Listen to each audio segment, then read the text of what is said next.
Hey everybody, your friendly neighborhood Glenn here, and thanks for tuning in to No Vacancy Live. We'll get to the show in just a moment, but I do want to thank our good friends over at Almo Hospitality. Why? Because they're your go-to partner for simplifying FF&E deployments for the guest room and beyond. But they also have lots of other stuff as well. So it's not just FF&E. They've got great television, some from Samsung. They've got hotel alarm clocks from Nonstop.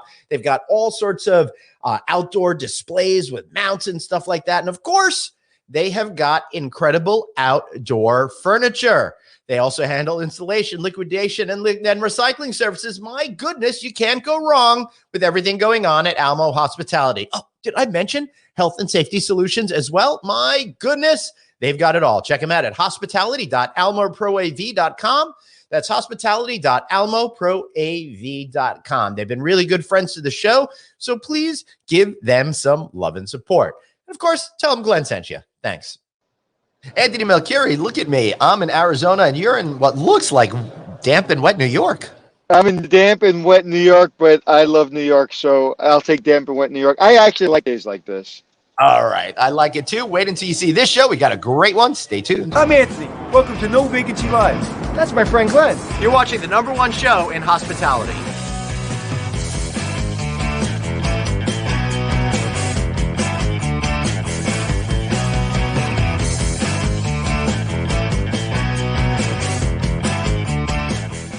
Hey, everybody. Glenn Hausman here with the one, the only, the incredible Anthony Melchiori. Anthony, you are on the go, it looks like, today, doesn't it?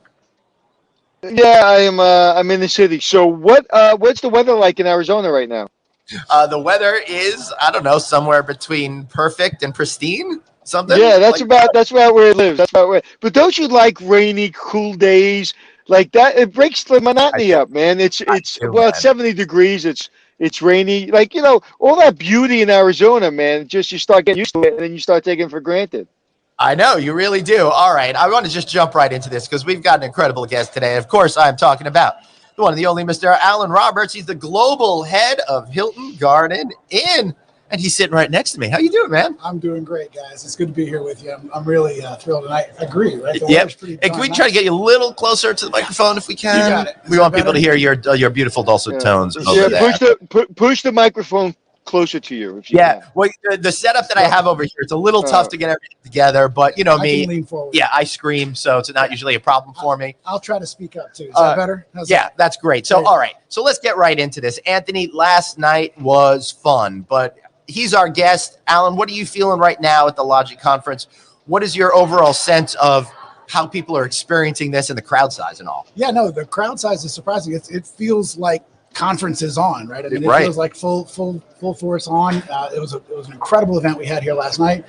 Well attended, elbow to elbow, and great conversation. Everybody, these conferences are so optimistic. They're good for me to come into these because they help me really kind of rejuvenate and get recharged. And our industry is so cool, right? It's the greatest industry in the world, in my opinion. And I've spent a lot of time in it, and everybody is just fun. It's the most fun industry that you can have, and this is all happening here the same way, right? It's so fun. Yeah, Anthony, I don't know if you could hear all the excitement that's going on here, but we're broadcasting right from the center of the conference, and there's tons of people streaming by right now. The general session is happening right in there, but the excitement last night was terrific. There must have been, hey Jeff, at least 1,500 people at that cocktail party last night, right? The patio was packed. I mean, it was packed. Yeah. It stayed away from beginning to end.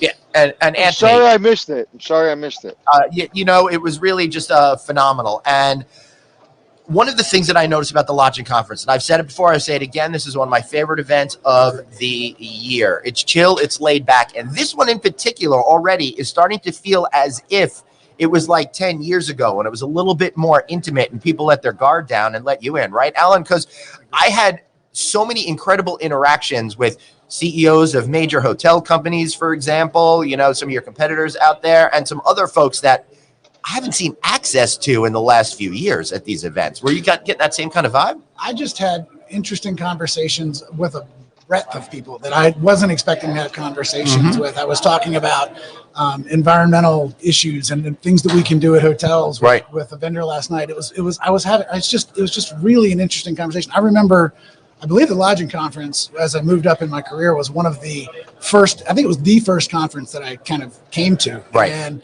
I have been in love with it ever since, because I agree with you. This is one of the more relaxed, let your hair down kind of events. And I always look forward to this one every year. I wouldn't miss are labor issues top of the list of things people are talking about?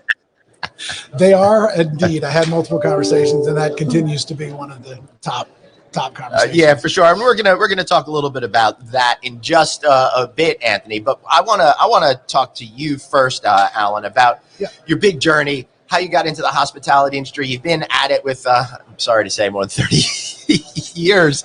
You know what? I realized as I was preparing for this that I'm getting darn close to 40 years. Oh my goodness! Are you serious? I am. 40 years?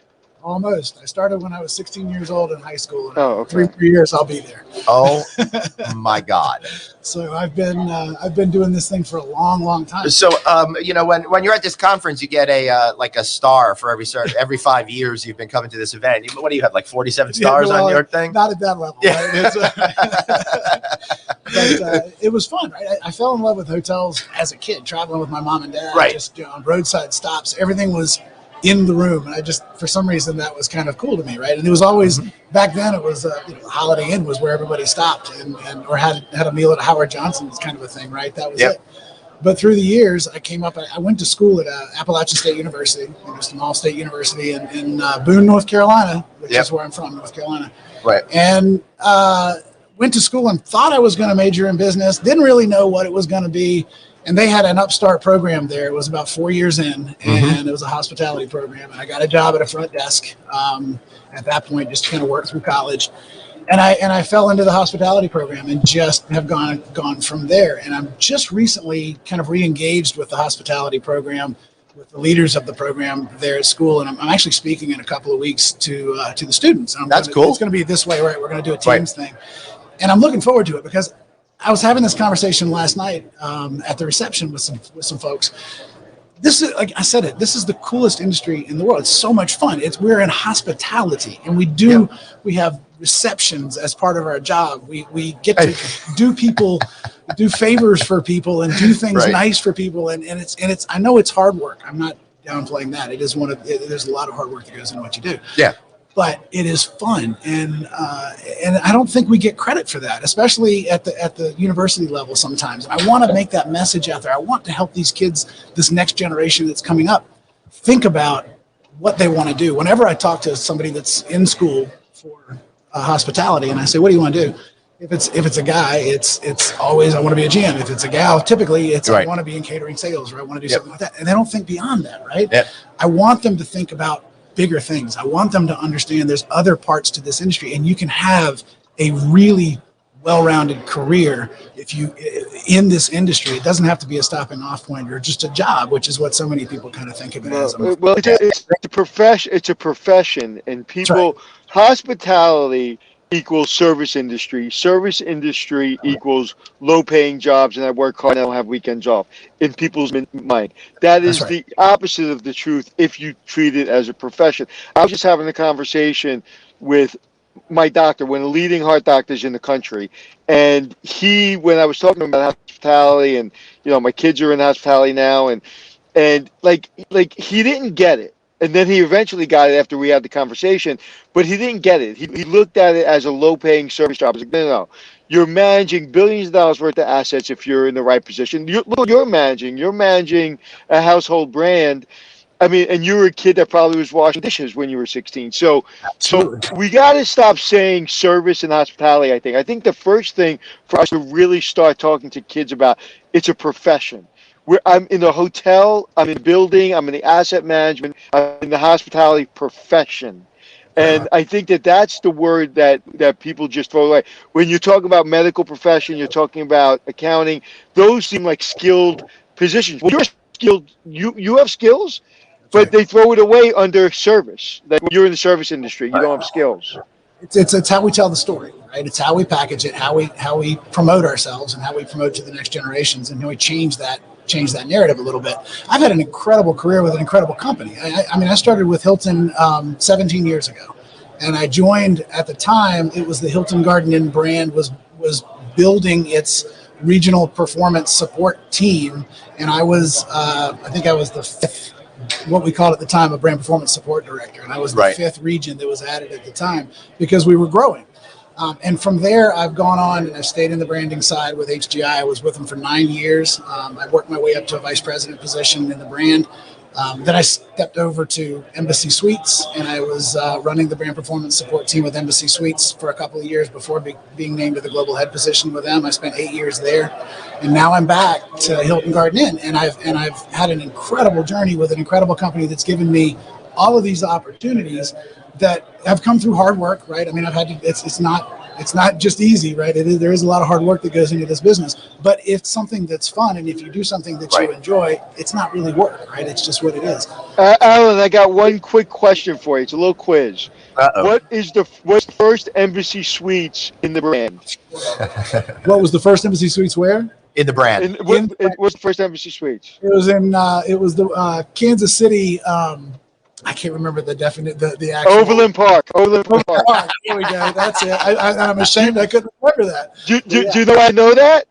Why? Did you work there? That was my first job ever in my life. You know what? The amazing thing to me about Embassy Suites as a brand is so many people have worked with everybody I talked to when I was in that brand had a connection to Embassy Suites. It's an amazing brand, and it goes back, and it's still an amazing brand. Well, I was thinking about it today as I was enjoying a ready-made omelet here at this hotel. Yeah, and I was a night auditor, and I went from night audit to then Arlene, the general manager, told me, "Hey, go fix the breakfast because we have a problem with breakfast." So I learned the food and beverage part of it, and I still like I love all hotels and I love all brands, but Embassy Suites has got a very special place in my heart. And what's interesting, they were so far ahead of the curve because they've been giving out breakfast and receptions for 30 years, whereas people just got into it, and now people are scaling it back. But they figured it out. They made it work, and it's my favorite brand. Yeah, it's an incredible brand. It's an incredible story, right? When you dig in and really, and I worked in one as an AGM back in the day too, right? It was in Williamsburg, Virginia, right? Which was an incredible experience when you talk about, the leisure travel that came into that market in the summertime and dealing with the volume of people at breakfast time and everything. You know what I'm talking about. I see you smiling. What's interesting is every guest on this show we have a connection to somehow, and that's just hospitality. That's right. It's the 6 degrees of no vacancy. That's So what's really cool, Anthony, is the Hilton Garden Inn is going to be, I think you're like over 920 now. You're going to be opening your 1,000th property at some point next year. But you were a general manager at a property at one point. I think Charlotte Uptown, was it, right? Yeah. So what's it like now running a brand that's going to have 1,000 units and knowing that you used to be a GM of one of them? Yeah, and that hotel was one of the first 100. I think it was like 93 that opened up. Because I remember when I was a GM of that hotel, the 100th hotel was Orlando SeaWorld. And I remember when that one opened up. So we were just a couple of months before them. So wow. And then I've come back around, right? It's been an incredible journey. I left the brand and it was just beginning to take off in China. It was just beginning to really get some roots there. I was what I call the tip of the spear when we started to expand into Europe. We had 3 hotels that we were converting from another brand to the Hilton Garden Inn brand at the time. And I was over there working with those owners and those operators to adapt the standards and do all of that. But, we had those 3 hotels open and there was a handful of others. But now when I come back, to your point, we have 920 plus hotels. We're in 50 countries around the world. We've got, we'll be opening our first hotel in Australia later this year. Right. Thailand. We're also going into right. I know. I have some. You're going to Bahrain, the Hilton Garden Inn Bahrain. That one opened already. Okay, and you've also got the Hilton Garden Inn Jakarta, Taman Palem in Indonesia. Yep, that's correct. Right, and then the Hilton Garden Inn Tour Center in Lorry Valley, France. That's right. We opened up in Snowdonia. Yep, which is in the UK. Which, if you ever want to go surfing in Wales, because there's a water park attached to this, really, it's right there adjacent to it. This hotel, it's a tourist destination place. They converted, from what I understand, it was an old rock quarry, and they converted it to this water park. Wow. And this hotel is the only hotel that's there, so it's been an incredible story as well. So what's the I'm sorry to interrupt you. Oh, go ahead. What's the next level for Garden Inn? What are you guys thinking about the next few years? Well, we had some exciting news today. As a matter of fact, we just launched the franchising model in China, which is expected to deliver 200 hotels by 2025, with another 500 in the pipeline by that time frame. Wow. That's the goal for this. And what I mean by that is franchising is sort of in its infancy in China, right? We've had to stand up an entire organization that's there to support these operators and owners that have limited resources to managing hotels. So if you think about how the franchising world has grown, and it started in the 80s kind of here in our business with the launch of Hampton Inn and the Choice products, and it just really took off. That's kind of where they are in China. We had to stand up an entire organization for that. The hotels we've opened so far have all been managed by Hilton, so we had that insight. So this will give us a pure franchising model with a support team around it to help the owners be successful in their investments that they make. Right. And we're super excited about that. So I want to tip my hat here to the crew in China, Alex Jarrett's and her team, and Alan Watts on the development side. They've done an incredible job to pull this story together, and that is going to be a huge driver for us. We're really excited about the future that promises for Hilton Garden Inn. Oh, that's exciting that you're going that way, Anthony. I totally forgot to do something, and I need to do it real quick. Here at this conference, guys, I'm wandering around and I keep noticing regular trash cans. They're not being focused on eco-friendly savings. No, that's why you guys got to check on Ecotech, because it helps save on labor, cleaning supplies, and storage space while improving employee and guest safety. Visit eco-techwaste.com to learn more. If you're here at the lodging conference, Tom Gilmore, who operates that business, is here. Go say hello to him.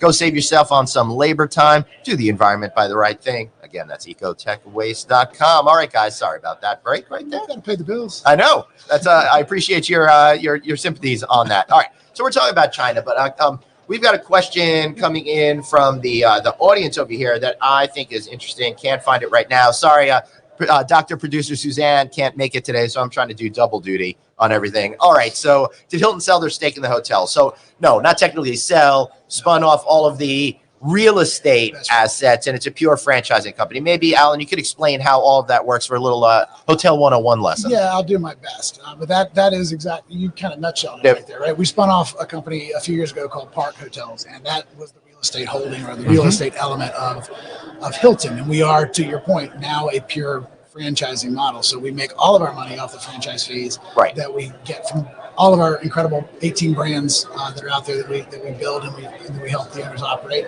But they have to make money for us to make money, right? That's the way the whole thing works. It's definitely mutually beneficial, and success counts on each other. Right. And this is a strategy that started, I think, back in the 1990s. When I first got into the business in the late 1990s, companies started to divest themselves of the physical land asset and separate out the operations part of it. And that's when we saw like those REITs and stuff take off. One big example of that is in Las Vegas. That's been happening an extremely amount, a big time.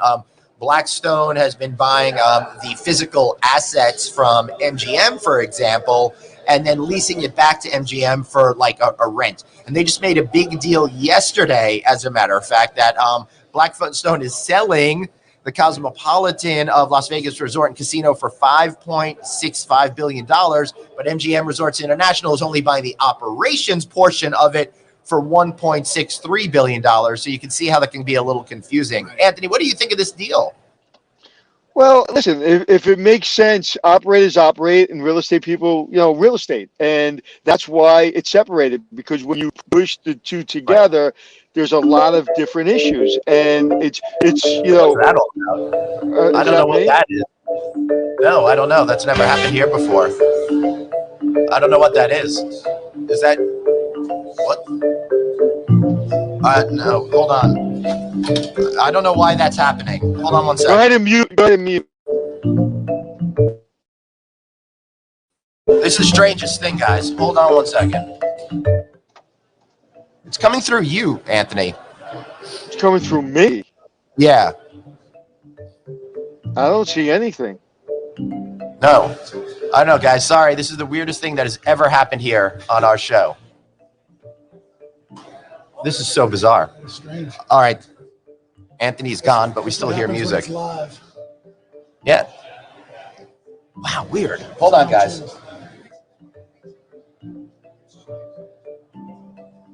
I don't know what this is.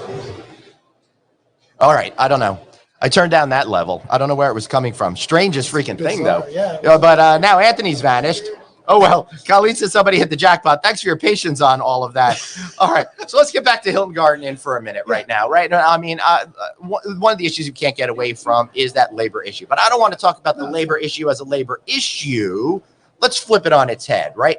You are running a global brand, and you're always thinking about how to make your franchisees happier, more profitable, et cetera, et cetera. So what are you doing in regards to operational efficiencies for your franchisees, for example? Yeah, look, we're in the business of people serving people. So there's always going to be a labor aspect to what we do. We're never gonna get away from that. It's about how do you remix the business model so that labor expenses can go into where they need to go, right? Where you can get the most customer service for what we're always going to need housekeepers. We're always going to need cooks. We're always going to need front desk people. Right. But can we do that in a more efficient way that allows the owner and the operator to be able to pay a better wage, right? That kind of thing. So a lot of what we're looking at comes through the food and beverage area. We of course still have housekeeping, right? We're still doing rooms cleaning. We are doing not doing daily room cleaning as a service. Of course, if someone wants it, they can get it. All they need to do is ask for it, which is great. And just put me down permanently as I don't. You don't. Well, that's kind of the way I am. Yeah, I mean, I used to hang my do not disturb sign out on the door, and it was the same effect. But that's one way, right? So that's one thing that Hilton has done. The other thing is, he's back, Anthony. I'm sorry to interrupt, Alan, but Anthony is back, and I do want to let you know I figured out what the problem was. I was reading the information off of the website and the Cosmopolitan deal, and apparently a video started that created the music. My apologies. So it wasn't me. It wasn't me. No, it wasn't you. I apologize for implying it. It's just funny how every time there's a problem, you always blame me. It's the Italian guy. You always go after the Italian guy. No. I don't blame you. I just blame anyone who's around me. I took myself out because I was like, let me just get out of the way. I'm so sorry. I was going to try to text you. All right. So he would have blamed me, but he saw I didn't touch anything. So Anthony, what we're talking about right now is helping franchisees with operational efficiency and stuff like that. Please continue. No. So we were talking about, I was moving into the food and beverage arena, right? So what we've kind of done is we've begun to look at how do we do food and beverage and how do we make it simple. There are some things that we're still exploring: automation, ordering, that kind of digitizing the ordering process. Those are some things that we have to work on, and they're on the agenda, and we are looking at them, but they're a ways down the road still. But how do I help the owners? What I said right before this. Can I interrupt you? Can I interrupt you? Sure. All right. Yeah. Okay, so I don't mean to put you on the spot, but I'm going to put you on the spot. No, go ahead. Okay? Yes, he does. I was expecting it. Okay. Yes, we talked about it before we went on air. As a guy who's been involved in the ordering of breakfast items, whether it be at Embassy Suites or the other places I did, I also ran another a hotel with big breakfast. And it seems to me that we do everything electronically, and it's pretty simple to automatically order. Why has it been such a complicated thing for the brands to institute? It's a good question. I don't have the answer for you why it's been that complicated, because I tend to agree a bit that there are solutions that are out there. Some of them have to do with, we have our proprietary system that there have to be interfaces and that kind of thing. So there's some of that, right, that goes into just the normal IT thing. But I do feel like we've got our eyes on a solution, and I think we can get there pretty quickly in terms of quickly for us, right? I don't mean it's going to happen next week, but I think it could happen potentially by next year. So I think that's the kind of thing that guests are beginning to expect, and I think it's the kind of thing that our owners have the right to expect. And I think if we can make life easier, I know I travel automating. I use my phone's everything. I check in on it. I check into the hotel. I check in here. I check into everything you do is on the phone. Automation is not something that's complicated for people anymore. It's all you buy another version of that, right? I purchased a Apple TV, a new Apple TV device, right? It doesn't come with any instructions other than plug this in here, plug this in there. You figure out how to use it because it's all pretty intuitive. And I think that's the world that we live in today. So I tend to agree with you, Anthony. I wonder the same thing. Why haven't we gotten here sooner? And a lot of our owners probably have some ideas around it that they can share with us, and that's what we'll talk to I use my owners advisory council for those kind of ideas. So what are some of the things that the owners are hoping that franchise companies like yours, you can be specific or not specific, when they're looking for a little bit of relief from these labor issues? So far through the entire pandemic, we've heard from our owners repeatedly that we have been very flexible with them. They have enjoyed the things that we've been able to do to this point by relaxing some of the standards that we relaxed, by pushing off some of the things that we were requiring to be done. Let's say we had an initiative around our shop that we were requiring to be completed by the end of 2020. Well, we obviously pushed that off. Right? The pantry that we have in the gift shops. And so those kind of things are what they were asking for. And those are the kind of things that we did. There have been other asks that we weren't able to do, but by and large, we've tried to be as accommodating to the needs of the owners and help them because back to the point, right? They have to stay in business. They have to make money in order for us to make money. Right. And that's not lost on us. And many of us at Hilton, including myself, have run hotels. We've been operators. We get where that comes from. So we speak the language. And I think that's a big benefit for us. So how do you think balancing all of this between helping your hoteliers out, but keeping up that customer service? It sounds like there could be some friction between the two. I'm seeing like breakfast arguments out there, but I'm also seeing what you're saying. People kind of want to be removed from, personal service and kind of want to do everything on their own. Yeah. The first thing we have to do, and the biggest challenge we're facing right now, we're right in the middle of it, is kind of reopening everything from a food and beverage, but getting it back to what it needs to be, which is hot meals cooked at every meal period, having the bar open in the evenings across the Hilton Garden Inn brand. There are challenges with that, and labor is the number one challenge that I continue to hear from our owners about. I just can't find labor to do this. Right. So that's forcing some of the creativity that we're trying to get to as well in the conversations that we're having with them to try to help them achieve that flexibility in what they're offering so that it can be a very simple menu where they're doing just get the bartender out there to be the expediter and have somebody in the back that's just cooking a basic bar menu, right? Real simple. That's where we want to get started with right now. I will get things back to the full restaurant as we get there. But some of it, let's be honest, I mean, it's market by market. Some of the markets don't need a full restaurant yet in a Hilton Garden Inn, right? I mean, there's some do, some don't.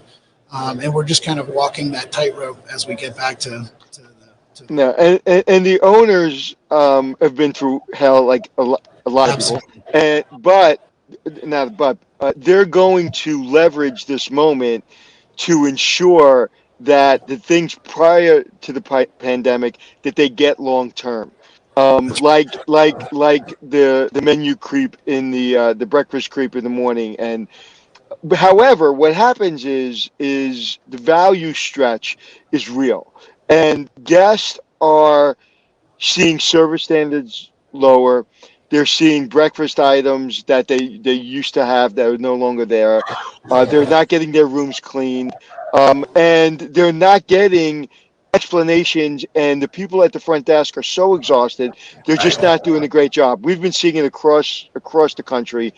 It's broken, and it's never going to go back to where it was.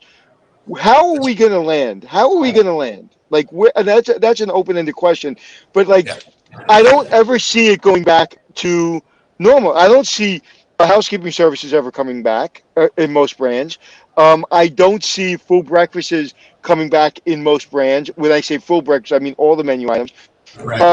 I don't see resort fees going away. The labor issue. Now, we talk about it's hard to find people, but we don't really talk a lot about the people that are there doing the job. They're doing the job before people. Right. So I don't know exactly what I want to say there, but that's just the way it's going to be. I think my answer is going to be along the same lines as your question. I think it's still defining itself in a lot of ways. We're going through this together with our owners, and we're trying to land. I think there is going to be a normal. We will get back to a normal, but it will be a new normal. I agree with you. I think menus will be more limited. They'll be more targeted to delivering especially, and that's the benefit of a Hilton Garden Inn, right? We want to be mindful that we have these full service elements. We're a full service light. Right. I always called you guys quasi full service. Right. Like you strip out the stuff that I never cared about anyway, like bell service. That's right. You know? But for the owners, for the guests, that's what you get, right? You can get meal, you've got a bar. A bar is a big win for us in the leisure segment as well as with a business traveler. The honors member knows they earn points on everything they spend at the Hilton Garden Inn. If they buy food, if they buy room, they know the room's going to get it, but everything else gets it as well. Yep. But the operating model for the owner is very much a focused service model, right? So that's where the win is for them. That's how they can operate this quasi full service hotel and still make more money because they run it like a focused service hotel with a limited scaled back staff. That's what we have to be true to. Are you seeing more of the owners that have 10 or 15 of your hotel products? Are you seeing them say, hey, I want to open up this boutique hotel in Mississippi or Florida, and I'm going to put, it's going to be the Anthony Hotel, but I want your systems. Like, are you seeing more of that? Are you seeing more of the soft brands? There has been a pretty steady flow of conversions into our Tapestry, and primarily our Tapestry, but also Curio and LXR as well. But Tapestry I've seen lots of deals coming across that are, when we get the alerts that a new hotel has been signed, those brands are doing very well right now in this. So yes. That's pretty cool. So we got a couple of questions from the audience that I'd really like to get to. Mike Bales is wondering, and Mike, I saw your other question. We'll get to that soon. Are operational managers being hired back, or are operations be taken on by general hotel staff? Alan, do you have any insights into that at all? Because you're not a property level guy. No, not really. Yeah. But I do know from talking to the owners that we have that they're absolutely hiring operational managers back, and assuming they can find them. Assuming they can find them. That's exactly right. That's the challenge right now. I think they'd rather they're seeking managers where they have openings. They're seeking managers first. Then they'll fill in the blanks from there. That's the above property guys. Yeah. But what could be? This is my big concern. What can be done with the owner brand relationship when it comes to wages for those mid-level managers and general managers? Those general managers in a lot of the cities are making at the level that they would in a different business, but they're asking now to take on more responsibility, and they're running a real business. And the salaries, especially mid-level managers, are just not at the level where they can go and maybe even work an Uber job or whatever. So there's got to be some kind of break from the brand for the owner, or at least to be able to educate the owner on why they should be giving more money to the managers. We've all seen that owner that just squeezes the manager to death because the manager is really, really good, and just not giving them the level of pay that they deserve. That, to me, is the biggest problem, the biggest challenge, and the thing that's frustrated me the most over my 35-year career. It is a tough challenge. And it's one of the things that are, back to the beginning conversation, it's one of the things that this industry faces that we've got to get right? That and benefits, right? The benefits package that come along with some of the smaller organizations, the smaller ownership groups, just isn't what it could be or needs to be. So helping that equation it's hard from a brand perspective to help that. What we can do is make sure that we're not using the owner's money in a way that is not thoughtful and not allowing them we're forcing them to spend stuff on brand standards versus being able to pay their staff a living wage. And then Go ahead. And then you just have to have that conversation, right? If they can't, the market does help with that when they can't find people, right? That does fix itself at some point. Yeah. But do you think there'll ever be a brand that sets a standard for benefits and pay and says, listen, if you want this brand, you have to pay this amount of money and this level of benefits, because in order to keep our brand's name at a high level, we need people that are, highly qualified, and those highly qualified people are expensive. Yeah, it's an interesting thought. I don't know is the answer to it. I don't know how that would work out financially if we could I don't know if a company like you could do that. I'm not sure if we could do that, right? But it's an interesting thought. And there's got to be some sort of legal stuff in there too. Now, I don't know. I'm not a lawyer. I'm just guessing, but there's joint employer because the industry has spent a lot of time making it clear that it's not a joint business. Right. So if you start dictating it from the franchise level that the brands have to do that sort of thing, that'll muddy the legal waters and I think create a set of liability issues on certain topics. Right. That's a good point. You're smart, Glenn. I don't care what anybody says. Well, let's see if any lawyers out there have an answer to that. Now we've got a question. Now, Paula, you've got a great question out there about China, but I did want to give you a chance. The pipeline looks great, but Mike is wondering about how the pandemic affected your estimate on the number of hotels you anticipate opening during the next 4 years. That is a great question. Thank you, Mike. But it really hasn't. The one of the stories that's been a strong story for us, and it's a good story, is our pipeline has continued to grow. Our openings have continued to open. We've seen groundbreakings continue. There's been a little push here and there, but not by years, right? It's been by months, occasionally 3 or 4 months because of something, which is normal. That happens anyway. So it really has been amazing. I think the financial world understands that this pandemic is going to come to an end, right? It will end, and I think we will get back to whatever that new normal looks like and whatever it is at that point. But that means hotels will be operating and running, and we'll be back to travel, and it will come. It's just a matter of time at this point. Right. That is it for sure. Now, Anthony, anecdotally speaking, while I was here at the event last night during a cocktail party, I spoke to multiple chief development officers from multiple major hotel companies, and they're all telling me it's basically like 2018, 2019 and the deals that they're doing. So it's pretty robust out there. There is a lot of conversions out there. I don't want to make it seem like it's new construction, but one hotel in particular, one big company in particular, that isn't necessarily known for its new construction is saying that they're having a banner year of new construction. So I'm seeing it all over the place. And the reason for that is they're dealing with regional banks, apparently, and they know the lenders in the community. So everyone kind of trusts each other and it's moving ahead. So listen, the money's been sitting tight for 18 months now, and they need to move their money. Right. We think of hotels that need to open and make money, make profits. Well, how about the bankers? They're sitting on this money, these financial institutions that aren't making any money. Yeah. Alan? I was going to say, we're going to open 50 plus hotels this year. We were targeted for, I think, 57. So we're going to open something like that. We're on schedule for that again next year. I mean, it's the growth of this brand is pretty incredible. And it's not just this brand, right? That is true throughout all 18 brands. How does that even work, man? 50 plus brands a year. I mean, I understand there are 50 independent projects all moving along separately, but to bring them into the system and add basically one new property a week, that's a pretty complex task. How does that sort of thing work? We opened 2 last week, right? So it's a lot of people, right? It's a great team that's out there. We have a team of design and construction folks that are part of the boots on the ground of the openings of the hotels. We have our quality assurance team that goes in and makes sure everything's right for our guests before they show up. We have our pre-opening team that's part of our brand support group, and there's just an incredible number of people. I mean, Hilton's a big engine, and it takes all of that to get. It takes a village, right, to get it done. And if you think of why brands have separated the two, right, real estate and operations, is imagine opening 50 hotels and having to deal with 50 construction projects, financing 50 hotels. And then also, like you said, how do you then open them? So not that opening is easy. God knows I've been through enough. They're not easy.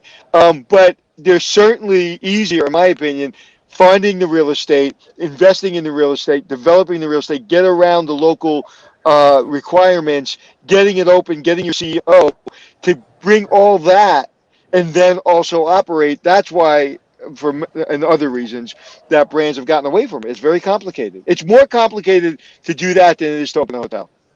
And that's exactly why we did what we did in China with standing up this franchise model. That's what they're going to do. They're going to do that for these new owners that are coming into the business and across not just China. It's starting in China, but we'll grow from there. Well, Alan, thank you for bringing back up China again, because now I don't have to work hard for the segue to bring up Paula's question. Are there significant differences in dealings with local and state governments in China versus the U.S.? And then I'll just add other countries that you go into as well. What are the nuances of all that? Yes, there are. And that's why we have experts in those countries that are based in those countries that are doing the dealings there. I mean, we have the office in Singapore is our headquarters for our APAC offices, and they have their own legal teams. They have their own ops group. They have, I mean, it's very different wherever you go, and we need those experts to help keep us straight. Because Lord knows, if I was trying to do it from over here, I'd get in trouble. Yeah, no doubt. In all the years in business, in all the countries you've worked in, have had brands in, what's the one thing culturally that was like shocking to you? Not in a bad way, but just like, wow, okay, that you had to deal with from an operational standpoint. Yeah, it really wasn't a bad thing. The shocking thing that happened to me was, or shocking realization that I had was the first time I went to China and I checked into a hotel and there were so many people, right? The service was over the top. And I mean, that's the culture. That's the way they operate. That's the way it is. And to have that level of, we had to plan for it, right? Because Hilton Garden Inn is the U.S. franchising model is not about a lot of people. And in China, when we started launching there, this is now 10 years ago or more. The labor model was different, and it was just like I had to get my head around understanding. Can you be effective that way? Can you have that many people and really be effective that way? So that was kind of it, and that changes wherever you are in the world. Right? Every world has a different view and a different culture around service, and it's more like ours in Europe, but go down to the Latin American region, which I love, by the way. And I heard you, Anthony, you said yesterday one of your favorite towns are Miami, and I agree with you on that because I love that entire culture, right? That entire Latin culture. It's just so warm and service oriented. One of my favorite hotels when I go on vacation is down in Cabo San Lucas, and I just am amazed by the team that works there. They've been there a long time, and they do an amazing job. And it's that service culture that just it's endearing and it's warm, and I love that, and I'd love to see that everywhere, right, in our industry. Right, Anthony, you there? Did we lose you? I see him. I know. All right, so you've got. We'll see if he says anything anytime soon. Okay. But you've got more than 300 hotels in the pipeline right now. That's pretty crazy. What's the typical time from when you say? Hello, human being. We'd like to talk to you about a franchise till they open up a property. Now, I know that it's different with every single project, but for folks that are thinking about this sort of thing, I'd love to educate them a little bit on how all of that process works. Yeah, the first, you sign the deal and there we go. Yep. Oh, there he is. He's back. I wonder what that my ear was. Yeah. You sign the deal. From the signed deal, you have a couple years to get your plans approved, to get everything ready to go, and then from the time you break ground and start building a hotel in a typical prototypical build on a normal 3.5 acre site where you go about it, it's going to take anywhere from 12 to 18 months, right, to get the hotel open and out the door, maybe 2 years at the very most. But and you go through, and we have people that hold your hands. I mentioned some of them earlier, right? The design and construction guys work with you on your plans to make sure it's going to be able to deliver what it needs to deliver at the end of the day. Tons of experience in that world, right? These guys have been doing what they've been doing for as long as I've been doing what I've been doing. Right. They're masters at what they do, and they're there to help the owners as they get introduced to Hilton. The more experienced owners that know our business, right, that know our model, that have done Hilton Garden Inns in the years, they can break ground and have one open, in even under. I've heard of them being done in under a year. What? So it's amazing when they can get efficiencies going that way. Wow. I mean, those buildings go up pretty quick if you got all the materials over there. Yeah, so that's another issue we've got right now. The supply chains are that's throwing some things into a mix as well. Oh, we've talked about that a lot, particularly if you're getting a lot of product from overseas, and instead of a container costing $6,000, it costs like $20,000 and stuff, and it's really upending the financials. But what I hope, and we've talked about this some before, is if those prices stay high, it'll encourage a lot more American businesses and transactions to occur, which I think is just going to be great for everybody. How do you see that coming along? I agree with you. If we can restart some American manufacturing and find some stuff here, I think that'd be great for the country as a whole. I think that's I think that would be good. Right, it's totally a win-win. Absolutely. Yeah, absolutely. Anthony, are you there? I have an idea. Okay, that I've been thinking about. Can you hear me? Yes, we can. The 8 richest people in America take 10% of their wealth. They buy as much land as possible. They set up all manufacturing companies. Okay, they lease it out to manufacturers, and we have all of our manufacturing that we need in this country. It is insane to me that what's going on right now, that we've come to a standstill because we can't buy a chair, we can't buy underwear, we can't buy pharmaceuticals, we can't buy anything because another country or other countries are not, we can't get it. And it's just insane to me. So can you work on that, Glenn? Yes, I will. I will work on that. Absolutely. I've got a meeting on that in about 16 minutes. So Put it on the list. I'm looking forward to it. So Colleen is asking about the requested daily housekeeping. Then what's the difference between the do not disturb door hanger? I think it kind of reverses things, because you have to actively call for housekeeping instead of hanging something to not have housekeeping. That's so right. It's a little bit of the opposite. All right, Alan, what else is on your mind today? We talked about it. The biggest thing I wanted to come and talk about, and I'm glad we had a really robust conversation around our industry and kind of changing the storyline around that, because I think you guys are in a phenomenal position to kind of help carry that forward. And I'm out here, and I was looking at the attendee list here at lodging, and I was surprised by, there were a few students, but there weren't a lot. Right? We go to NYU and we go to Hunter, and those have there are schools affiliated with them, right? That they're like, NYU has the Tisch School, and then at Hunter it was Georgia State. And I would love to figure out, how do we get more of that kind of involvement in some of these locations, and how do we help that next generation really engage with our industry in a way that is meaningful, right? To change that dynamic that we talked about. But outside of that, I'm just excited about where I am. I'm thrilled to be back with a brand that I grew up in this industry with, I really have spent formative years with Hilton and with Hilton Garden Inn specifically, and to get the chance to come back and be a part of this brand and take it into its future, and mold it into kind of what I have always thought the brand can be is kind of exciting. And we're doing that now effectively with food and beverage modeling. And the prototype work that was done previous to my joining is fantastic. So that's helping us with the pipeline as well. It's a great deal. It's competitive with our primary competitors as far as cost to build, and we took a lot of the extra cost out of some of the extra space in that early prototype. Yeah, and that's really an important point to discuss. When it comes to creating these new prototypes, you want to make every single square foot as monetizable as possible, right? That's right, and that's what we're trying to do with our food and beverage model. I mean, we've got a breakfast that's a full service breakfast, right, where you get cooked to order. It's a pay model. Unless you use your credit for it in the honors, but then you've got the evening reception, same thing, or the evening bar service is the same thing. It's a full service light model, but you want to give the owner every opportunity. We're trying to think through this, right? We're trying to think through how do we help them monetize things like the shop. We have a fantastic coffee machine that they have to invest in when they fill out their shop, and it's like, how do we help them monetize even that on the breakfast menu to sell some lattes and to sell some things that's otherwise just hidden in the shop that we haven't thought about. And we're trying to do some simple things like that are just thinking about things differently. Right, even just moving that fancy coffee machine right to the middle of the bar, that tells people that you sell it, right? That's right. So I'm not necessarily walking into a hotel thinking that they're going to give me a latte. Right, no, not a Hilton Garden Inn. Right. It's funny, every time I see a space in a hotel like that, a breakfast room or a coffee bar or something that's not being used 24/7, it breaks my heart. Because the number one priority in a hotel is you're open 24/7. You should be making money from every square inch. But I want to kind of transition a little bit, and I want to ask you this question because I think you're in a really good position to answer it and to tell me where we are. Everybody's talking about diversity. Everybody is, I know your company has put a lot of money into diversity. Are you starting to see diversity in the general manager role? Yeah, I think we are.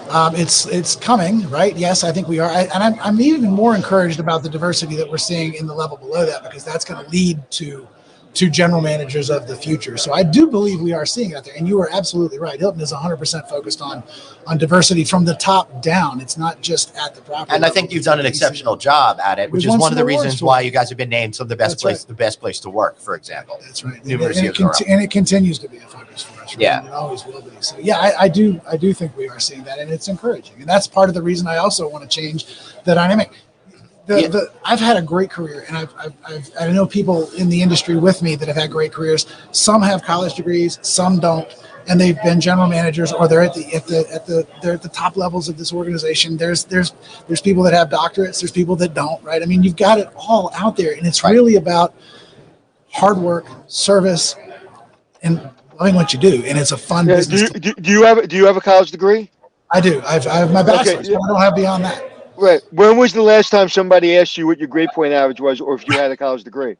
And thank God they don't ask me that question. Well, yeah. Right. But my point being is, college degree, it's it really, like, there's 16 years of high school or school, I should say. And if you want to get the 4 years, you should. But in our industry, Chris Green, who runs, Chesapeake Hospitality, is a great example of that. He does not have a college degree. Right. And in the beginning of his career, he was very insecure about that. And then he realized it's like he's an exceptional leader. That's right. And that's, you see that time and time again in this industry. And I just think it's one of the wonderful things about our industry that we don't pat ourselves on the back for it enough and really tell people how successful they can be. Right. And to be fair, and I've said this before on this show, the only time my college education comes up ever is within the context of the sports team. That's right. That's right. It's interesting. When I was in the military, they wanted me to take the officer training test, and I didn't have the qualifications really to take that test and succeed in it. So I left the military as an NCO, non-commissioned officer. If I would have done well on that test, I would have become an officer. If they didn't have that test, I would have never left the Air Force, and I'd probably be a general, or I'd be a colonel, or I'd be in the military for the rest of my life. But that one test prevented me from following my dream of maybe making a career of the Air Force. And so we don't have that barrier in our industry. If you want to be a 4-star general, you can be. That's right. That's exactly right.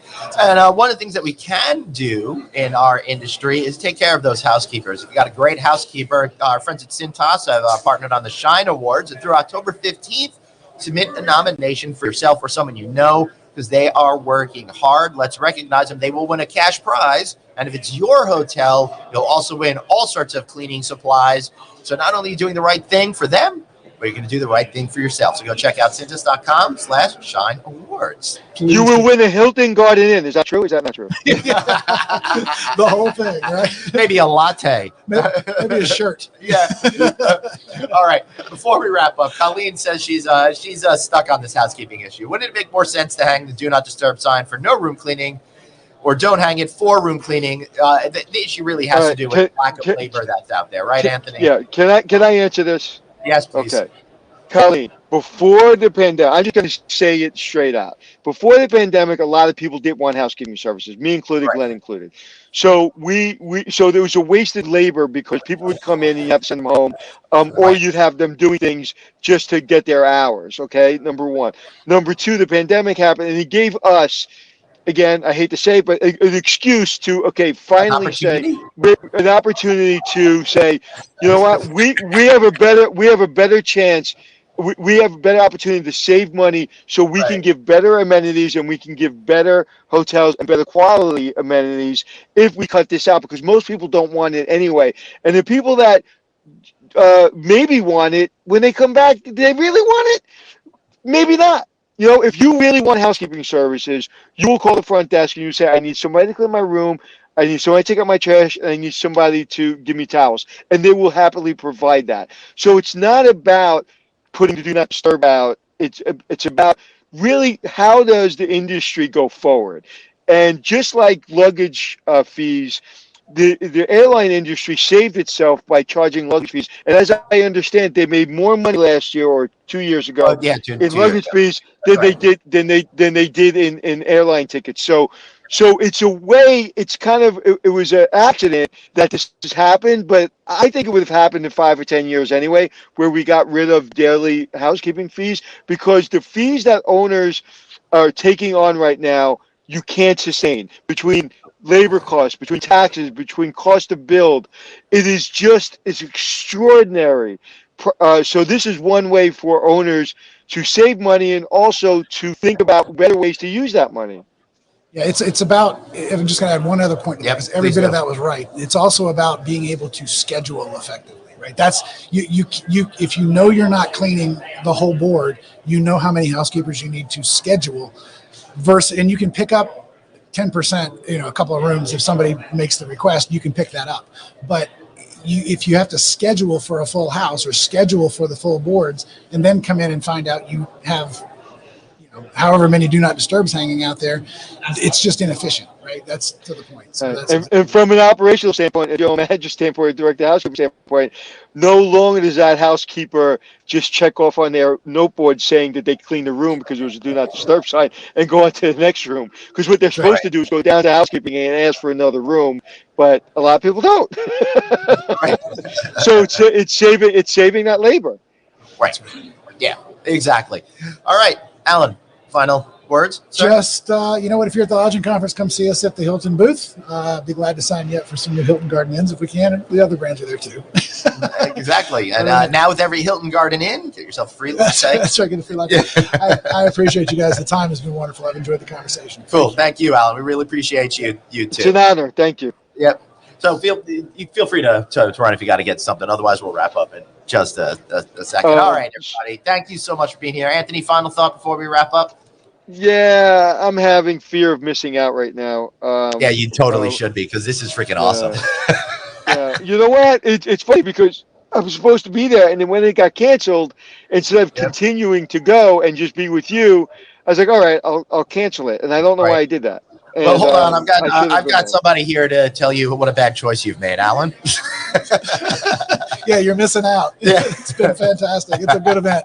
I'm just looking out here right now at everybody's having a great time. I mean, seriously. But I am concerned about all this traveling with Glenn. This is what I've heard for the last 2 weeks. Well, I was at the bar last night and had some small bites and I had some drinks. I was at the reception last night and I had a couple of drinks. So we got to get your liver checked when you get back, Glenn. Yes. Well, the good news it's become so large it won't be hard for anybody to find it when they test it. All right, Alan. Thanks again for being here. Guys, appreciate it. Really appreciate it. Is this the first conference, Glenn, that you felt that like you wouldn't know there was a pandemic? Was this the first one that felt? Hold on, I'm sorry. We got to bring it back in again, right? It actually does feel very much like that. I would agree with that. All right, so the way it was is the Hunter Conference back in May was the first one that everybody got together. That felt like a family reunion, but there was still a lot of anxiety in the air. And then NYU got pushed to November, so that didn't happen. Alice, which was scheduled for January, happened in July. That's right. But when LA put in a mask order again just before the event, it kind of threw everything off. It was weird, right? It was was a little weird. It was just a bad vibe. Again, every time I say this, I love Jeff Higley and the team over there at Burba.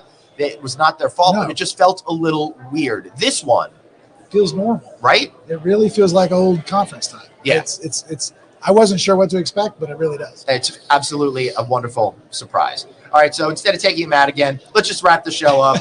All right. I want to tell you something. Don't wrap it up yet. All right. So before, when I put myself on mute and I took myself off camera, there was a very let's just say a woman in a very, very nice car. I'm on the Upper East Side of Manhattan. Yeah. Pull up, park at a fire hydrant. I'm looking at you. I have my headphones on. I see her waving at me. She's in front of my car. She got out of her car, and she's like this. She sees I'm speaking. I'm in mid-sentence. I am ignoring her. She comes over. She taps on my window. I'm ignoring her. Okay, I've ignored this woman for 3 minutes. She sees that I'm engaged. Finally, I have to shut down and say, I'm on a live podcast. And she goes, are you leaving? She can never work in a hotel because she can't pick up cues. Wow. No, she's got to be able to read the room a little better. It's like, how desensitized are you to human behavior that you didn't pick that up? That I'm not going anywhere. Go around the block a couple of times. Oh my God! The audacity of people. I'm so. I usually don't say that, but that shocked me. I was just like, dude. Yeah. Anyway. Oh my goodness! There goes our friend Chris Green. So this is exciting. Hey, Chris Green. Everybody's here. All right, let's just wrap this up, guys. You know what to do. Download the audio version, Apple Podcasts, iHeartRadio, Stitcher, all the places that you are. All right, Alan, thank you so much for being here. Remember, everybody, you've got one life, so blaze on. And Anthony, be kind to yourself. See you tomorrow. Now, remember, tomorrow's show, it's going to be a little late because it's going to be a live broadcast of me up on stage at the general session. If it doesn't happen at 12:25 Eastern time, 9:25 Arizona time. I promise I'll get the show up afterwards. I still have to deal with some tech to make sure it works out all right. Disclaimer's done. See you all tomorrow. Thanks for watching. Have a great day.